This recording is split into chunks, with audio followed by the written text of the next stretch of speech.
Berjumpa dalam pembelajaran seperti biasa. Kita akan belajar dalam tingkat usia PAUD kelas TK. Hari ini kita akan belajar tentang tema diriku. Subtema anggota tubuh. Ya, Ibu Guru akan menampilkan gambar. Ya, ini merupakan poster diri kita.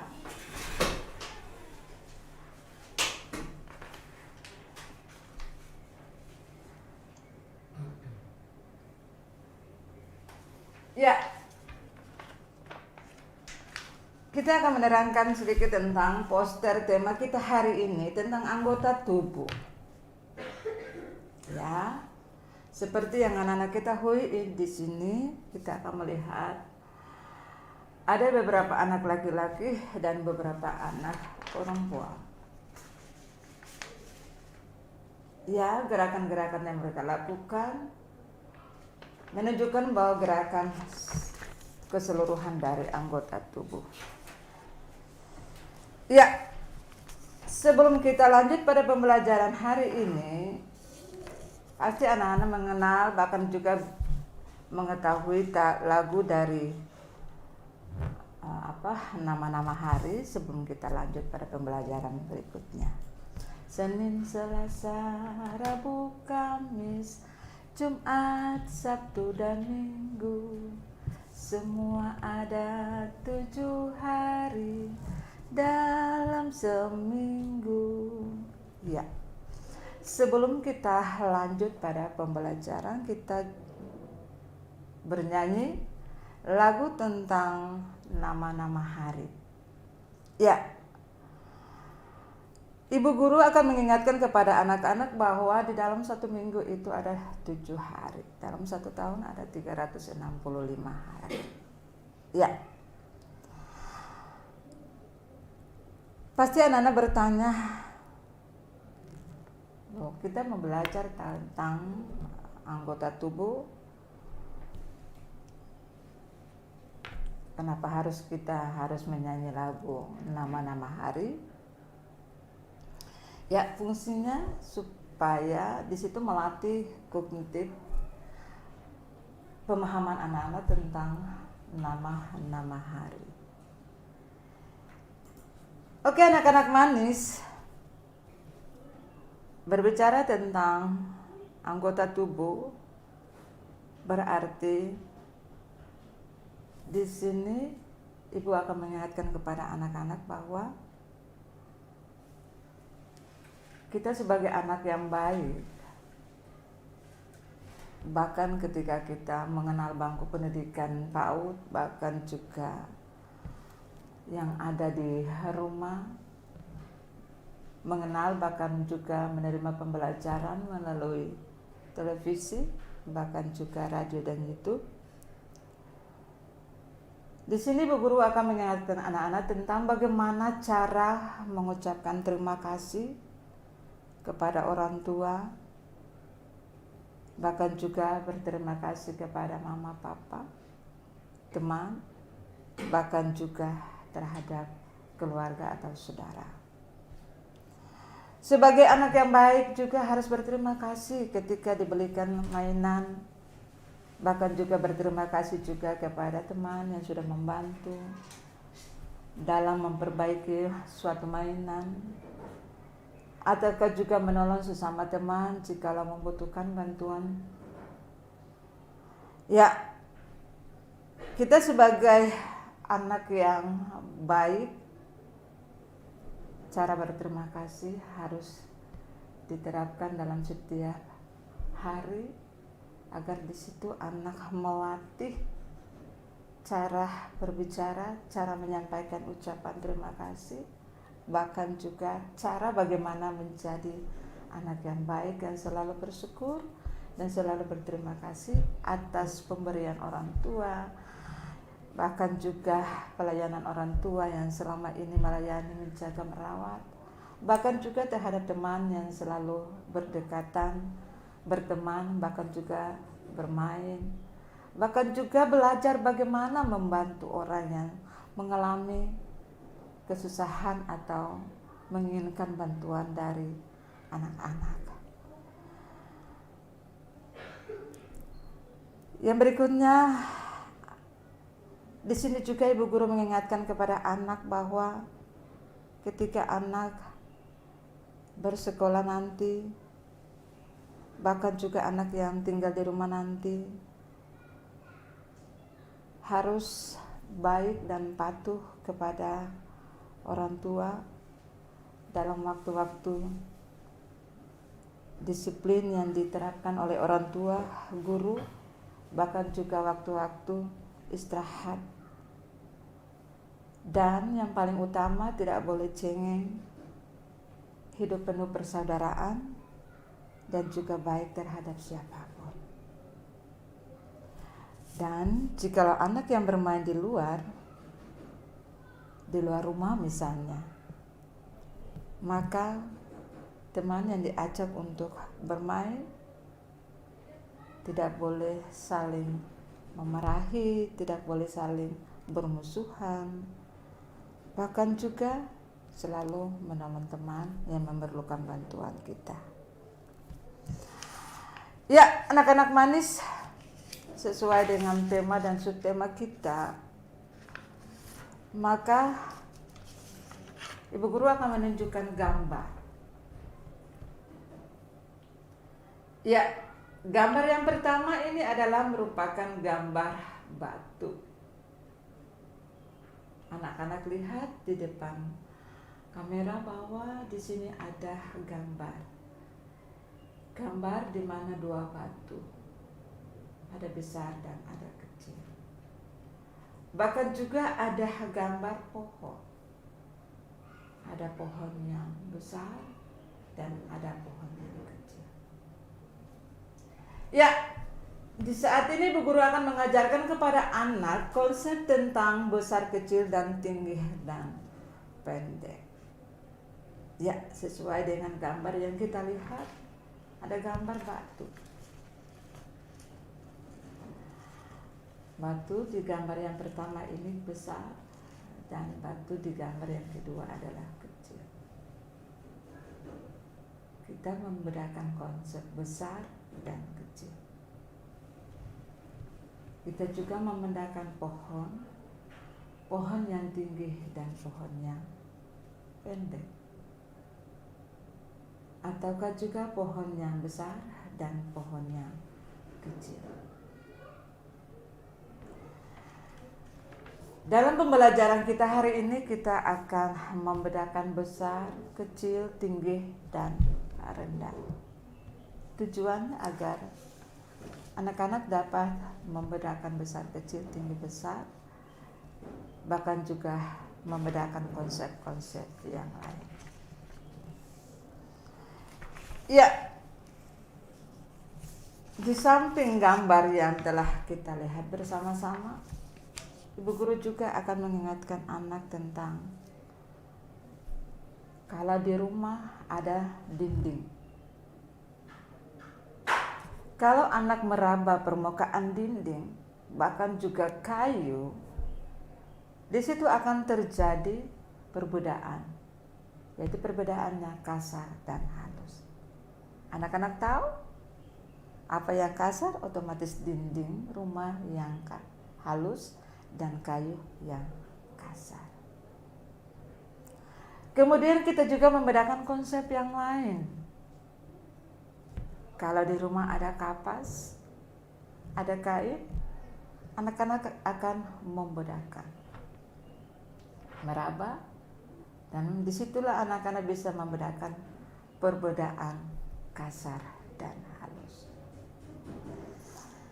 Ya, di sini Ibu Guru akan memperlihatkan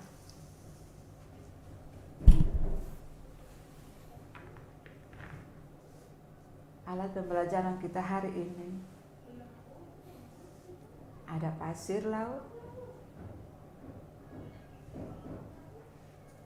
ada garam, tepung, bahkan juga gula.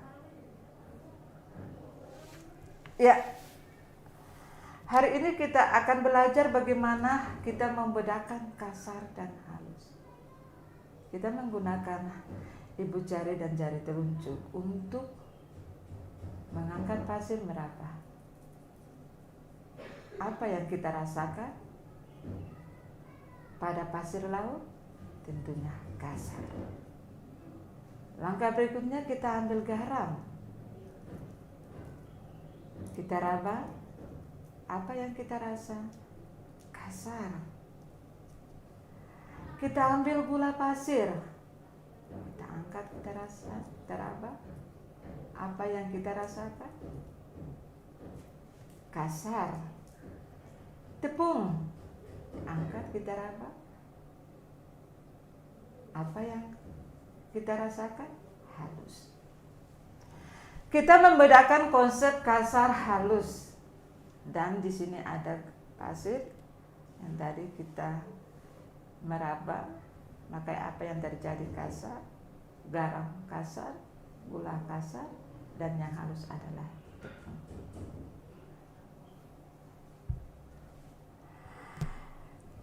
Ya, di sini kita akan belajar tentang alat anggota tubuh, apa yang kita rasa, dan di situ kita akan membedakan kasar dan halus.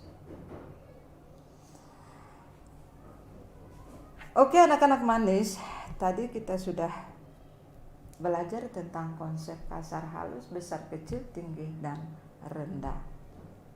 Ya, anak-anak juga bisa mengikutinya di rumah, bermain di rumah bersama dengan benda-benda yang ada. Dari situ anak-anak bisa mengenal dan bisa mengetahui, bahkan bisa merasakan anggota tubuh mana yang kita pakai untuk meraba kasar halus. Tentunya adalah tangan. Ya, ada juga lagu yang belajar tentang besar kecil, bahkan juga tinggi rendah, bahkan juga kasar halus. Tujuannya agar anak-anak tetap membedakan, bahkan bisa mengenal dengan baik. Ya, kita lanjut pada pembelajaran berikutnya, yaitu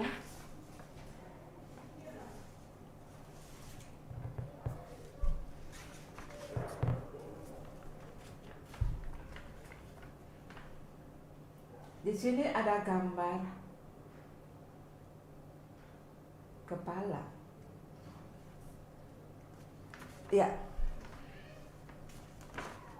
anak pada usia anak ada yang sudah mengenal keseluruhan dari anggota tubuh. Berbicara tentang anggota tubuh berarti dari rambut sampai dengan kaki.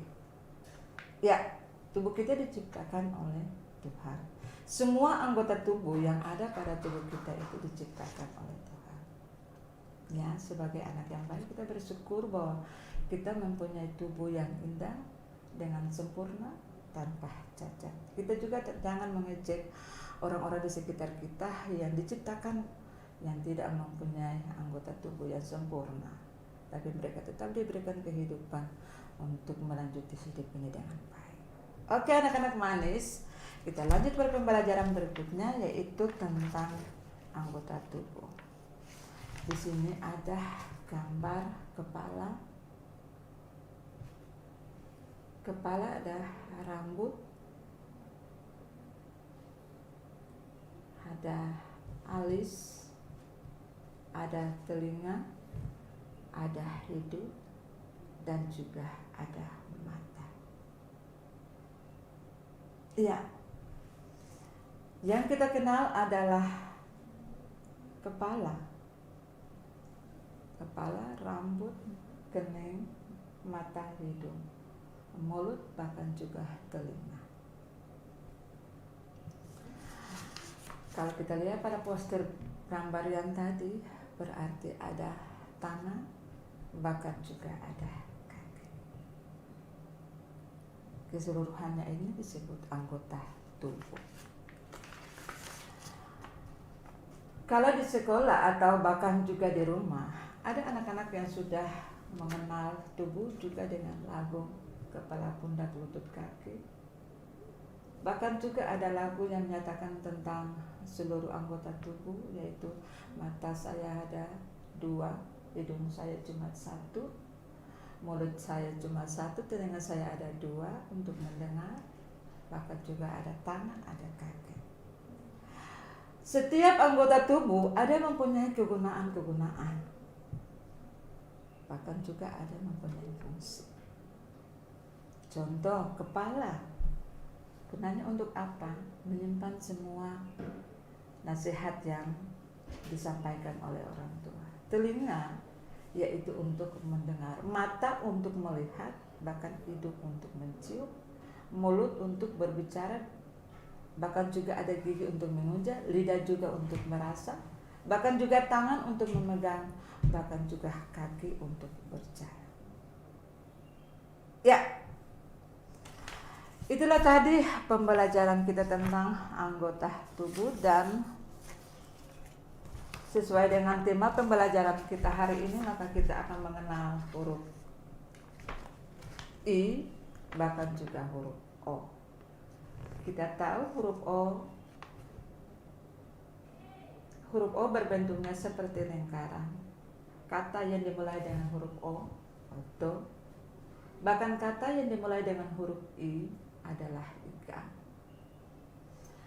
Kita juga akan menambahkan huruf lain, yaitu A, I, U, E, O. Anak-anak tahu A, I, U, E, O adalah huruf-huruf vokal.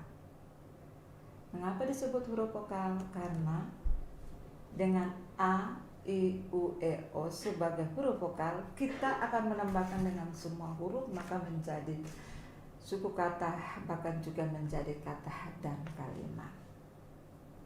Ya, kita sampai kepada pembelajaran berikutnya. Kita belajar tentang kognitif atau angka. Nah, di hari ini Bu Guru akan menampilkan gambar. Gambar-gambar ini biasa dijumpai di rumah. Ya. Kita akan belajar matematika di rumah dengan asik. Yang pertama, anak-anak lihat ada gambar yang pertama, yang kedua, yang ketiga, dan yang keempat, dan yang terakhir ada yang kelima. Ya. Yang pertama adalah pasangan panci. Panci dengan penutupnya. Bagaimana caranya kita belajar matematika di dapur dengan asik? Kita ada menghitung banyaknya panci dengan pasangannya, yaitu penutupnya. Benda-benda ini dijumpai di dapur. Kita akan belajar bagaimana menghitung pasangan penutupnya, bahkan juga pancinya. Kita mulai 1, 2, 3, 4, 5, 6, 7. Ya. Yang kedua, di dapur juga kita menjumpai bumbu-bumbu dapur. Di sini kita akan mengelompokkan semua bumbu-bumbu ini. Setelah kita mengelompokkan, kita juga menghitung banyaknya bumbu yang ada. Bahkan juga di rumah ada yang kita jumpai. Ya. Ada piring dan juga ada sendok, bahkan juga ada garpu. Ya, caranya setiap piring kita angkat juga kita hitung, banyaknya sendok juga kita menghitung. Dan juga kita juga bisa menjumpai benda-benda di teras, bahkan juga di ruang keluarga. Ada kursi, ada meja. Bahkan yang kita jumpai juga adalah sepatu. Kita juga mengelompokkan. Ada sepatu yang dipakai oleh anak perempuan, ada juga sepatu yang dipakai oleh anak laki-laki. Ya, jadi untuk mengenal bahkan juga bisa menghitung dengan baik, kita tidak terlalu terfokus dengan cara menghitung yang bisa dipelajari di sekolah, bahkan juga kita juga bisa belajar di dalam dapur, di ruang tamu, bahkan juga di halaman, bahkan juga di dalam kamar. Semua benda-benda yang kita jumpai, kita bisa mengelompokkan, bahkan juga kita bisa menghitungnya. Menghitung banyaknya, menghitung sedikitnya. Gunanya apa? Gunanya untuk kita bisa menghitung dengan baik. Kita juga bisa mengelompokkan, bahkan juga kita bisa mengenal angka juga dengan baik. Ya, di sini juga Ibu Guru akan mengajak anak-anak untuk mengelompokkan jenis benda apa saja yang anak-anak jumpai. Misalnya yang seperti yang digambar, bahkan juga yang ada di lingkungan tempat kita tinggal. Ya, anak-anak manis, itulah pembelajaran kita hari ini tentang anggota tubuh. Bahkan juga kita belajar tentang alat perasa. Bahkan juga kita juga belajar tentang konsep besar, kecil, tinggi, rendah, bahkan juga kasar dan halus. Semoga pembelajaran hari ini bermanfaat tentang anggota tubuh kita, dan semoga anak-anak dapat meniru bahkan juga menggerakkannya di rumah bersama dengan keluarga yang ada. Terima kasih, sampai jumpa.